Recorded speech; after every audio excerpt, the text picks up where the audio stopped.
ಬೆಂಗಳೂರಿನ ಬಿಜೆಪಿ ಶಾಸಕರ ಕ್ಷೇತ್ರಗಳಿಗೆ ಅನುದಾನ ತಾರತಮ್ಯ ಆರೋಪ ಕೇಳಿಬರ್ತಾ ಇದೆ. ಈ ಬಗ್ಗೆ ಮಾತಾಡೋಕೆ ನನಗೆ ಮಲ್ಲೇಶ್ವರಂ ವಿಧಾನಸಭಾ ಕ್ಷೇತ್ರದ ಶಾಸಕ ಡಾಕ್ಟರ್ ಸಿ ಎನ್ ಅಶ್ವಥ್ ಮಾತನಾಡ್ತಾ ಹೋಗ್ತೇನೆ. ಸರ್, ನಿಮಗೆ ಅನುದಾನ ತೃಪ್ತಿ ಇದೆಯಾ, ಏನಂತೀರಿ?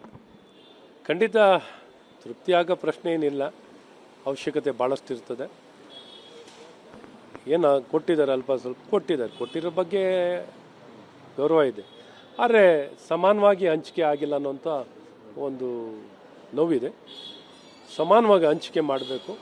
ಹಂಚಿಕೆಯನ್ನು ಮಾಡೋಂಥದ್ದು ಯಾಕೆಂದರೆ ಬೆಂಗಳೂರು ಎಲ್ಲರಿಗೂ ಸೇರಿರೋಂಥದ್ದು. ಬೆಂಗಳೂರಿನ ಹಣ ಸಂಪನ್ಮೂಲ ಎಲ್ಲ ವಿಧಾನಸಭಾ ಕ್ಷೇತ್ರಕ್ಕೂ ಸೇರಿರೋದು. ಒಂದ್ಸಲ ಎಲೆಕ್ಷನ್ ಆದಮೇಲೆ ಈ ತಾರತಮ್ಯ ಆಗುವಂಥದ್ದು ಆಗಬಾರ್ದು. ಎಲ್ಲ ಶಾಸಕರು ಇದು ಮೊದಲೇ ಬಾರಿ ಅಲ್ಲ, ಬಾರಿನೂ ಈ ರೀತಿ ಅನ್ಯಾಯ ಆಗುವಂಥದ್ದು ಆಗ್ತಿದೆ. ಅನ್ಯಾಯ ಆಗಬಾರ್ದು. ಇದನ್ನು ಸರಿಪಡಿಸ್ಕೊಳ್ಳೋಂಥ ಕೆಲಸದಲ್ಲಿ ಸರ್ಕಾರ, ಕಾಂಗ್ರೆಸ್ ಸರ್ಕಾರ ಈ ದಿಕ್ಕಿನಲ್ಲಿ ಕ್ರಮವನ್ನು ವಹಿಸಬೇಕು ಅಂತ ಒತ್ತಾಯವನ್ನು ಮಾಡ್ತೀನಿ. ಸರಿ, ಕಳೆದ ಬಾರಿ ಬಿಡುಗಡೆಯಾದಂಥ ಅನುದಾನ ಮೊತ್ತ ಎಷ್ಟಿತ್ತು, ಮತ್ತು 3 ವರ್ಷಗಳ ಅವಧಿಗೆ ಮತ್ತು ಈಗ ಬಿಡುಗಡೆ ಆಗಿರುವಂಥ ಮೊತ್ತಕ್ಕೆ ಎಷ್ಟು ವ್ಯತ್ಯಾಸ ಬರ್ತಾ ಇದೆ? ಈಗ ನೀವೇ ನೋಡಿದ್ದೀರಲ್ಲ, ಅಂಕಿಅಂಶಗಳನ್ನೆಲ್ಲ ನೋಡಿದ್ದೀರ. ಈ ಅಂಕಿಅಂಶಗಳನ್ನ ನೋಡಿಕೊಂಡು ಜವಾಬ್ದಾರಿಯುತವಾಗಿ ಹಂಚಿಕೆಯನ್ನು ಮಾಡಿ ಅಂತ ನಾನು ಕೇಳ್ಕೊತೀನಿ. ಜವಾಬ್ದಾರಿಯುತವಾಗಿ ಹಂಚಿಕೆ ಆಗುವಂಥದ್ದು ಆಗಬೇಕು, ನಿರ್ವಹಣೆ ಮಾಡೋಂಥದ್ದು ಸರಿ ಆಗಬೇಕು. ಇವನ್ನೆಲ್ಲ ಉತ್ತಮವಾಗಿ ಮಾಡಿ ಅಂತ ನಾನು ಕೇಳ್ತೀನಿ. ಈಗ ಕಾಂಗ್ರೆಸ್ ಸಚಿವರ ವಾದ ಅಂತಂದರೆ ಬಿಜೆಪಿ ಸರ್ಕಾರ ಅವಧಿಯಲ್ಲೂ ಕೂಡ ಎಷ್ಟು ಕೊಡ್ತಾ ಇದ್ರು ಅನ್ನೋದನ್ನು ಪ್ರಶ್ನೆ ಮಾಡಿದ್ದಾರೆ. ಅವರು ಕೊಡೋದನ್ನೇ ನಾವೀಗ ಅದನ್ನೇ ಮುಂದುವರಿಸಿದ್ದೀವಿ ಅಂತ. ಈಗ ಓವರಾಲ್ ಆಗಿ ಹೇಳ್ಬೇಕು, ಎಲ್ಲ ಯಾವ್ಯಾವ ಕ್ಷೇತ್ರದಲ್ಲಿ ಎಷ್ಟೆಷ್ಟು ದುಡ್ಡಿತ್ತು ಹೇಳಿ. ಇವನ್ನೇನು ತಡೆದಿಲ್ಲ. ಈ ಕಳೆದ ಒಂದು 10 ವರ್ಷನ 5 ವರ್ಷನ ಎಷ್ಟು ವರ್ಷದಲ್ಲಿ ಎಷ್ಟೆಷ್ಟು ಹಣ ಬಂದಿದೆ, ಹೇಗೆ ಹೋಗಿದೆ, ಏನೇನು ಖರ್ಚಾಗಿದೆ, ಏನೇನು ಮಾಡಿದ್ದೀವಿ ಎಲ್ಲ ಅಂಕಿಅಂಶ ತೆಗಿಲಿ. ಯಾರನ್ನೇನು ಬೇಡ ಅನ್ನಲ್ಲ. ಹೇಗೆ ವಿತರಣೆ ಆಗಿದೆ, ಹಂಚಿಕೆ ಆಗಿದೆ, ಏನು ಎತ್ತ ಅಂತ ಹಾಕಲಿ. ಯಾವುದೇನು ಇಲ್ಲೇನು ಗುಟ್ಟೇನಿಲ್ವೇ, ರಹಸ್ಯ ಏನಿಲ್ಲ. ಪಾರದರ್ಶಕವಾಗಿ ಮುಕ್ತವಾಗಿ ಮಾಡೋಣ. ಪಾರದರ್ಶಕವಾಗಿ ಇರಲಿ.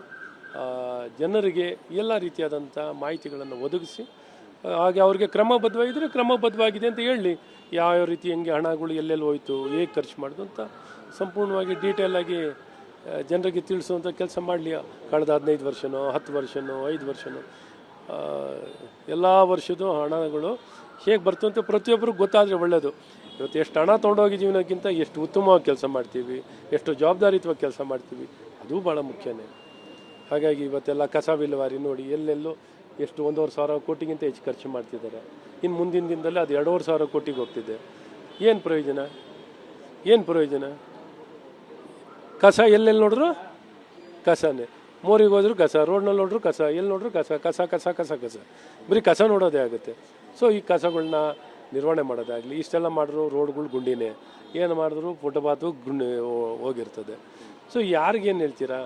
ಸೊ ಜವಾಬ್ದಾರಿಯುತವಾಗಿ ಅಕೌಂಟಬಿಲಿಟಿ ಯಾರ್ದು? ಯಾರು ನಿಮ್ದು ಅಕೌಂಟಬಿಲಿಟಿ? ಜವಾಬ್ದಾರಿ ಯಾರು? ಮತ್ತು ಬೇಲ್ ನೋಡಿದ್ರೆ ಬೀದಿ ನಾಯಿಗಳು, ಕುಡಿಯೋ ನೀರಿಗೆ ಸಮಸ್ಯೆ, ಎಲ್ಲಿ ನೋಡ್ರು ಪಾಪ ನೆಮ್ಮದಿಯಿಂದ ಯಾರು ಓಡಾಡೋಂಗಿಲ್ಲ, ಎಲ್ಲೋದ್ರೂ ಕಚ್ಚೋದು, ಬೀದಿ ನಾಯಿಗಳು, ಇನ್ನೊಂದು ಮತ್ತೊಂದು. ಯಾವ್ದಾರು ನೆಮ್ಮದಿಯಾಗಿ ಪಾಪ ಇಷ್ಟೊಂದು ಟ್ಯಾಕ್ಸ್ ಕಟ್ಟಿದ್ದೀನಿ. ಇಡೀ ಭಾರತದಲ್ಲಿ ದುಬಾರಿ ನಗರ ಯಾವುದು ಅಂದರೆ ನಮ್ಮ ನಗರ ಆಗಿದೆ. ಇಷ್ಟು ದುಬಾರಿ ನಗರದಲ್ಲಿ ಬೆವರು ಸೂಸಿ, ಹೊಟ್ಟೆಗಿಲ್ದೇ, ಸೂರಿಲ್ದೇ, ಕಷ್ಟಪಟ್ಟು ಶ್ರಮಗಳಿಂದ ಬದುಕಿ ಕೆಲಸ ಮಾಡೋಂಥ ಜನರಿಗೆ ನೆಮ್ಮದಿನಾರ ಬೇಡವಾ? ನೆಮ್ಮದಿನಾರ ಕೊಡಲಿ ಅಂತ ಕೇಳ್ಕೊತೀನಿ. ಈಗ ಬೆಂಗಳೂರು ಅಭಿವೃದ್ಧಿ ವಿಚಾರದಲ್ಲಿ ಅನುದಾನ ಹಂಚಿಕೆ ವಿಚಾರ ರಾಜಕೀಯ ಬೇಡ ಅಂತ ಹೇಳ್ತೀರಿ? ಖಂಡಿತ ಬೇಡ.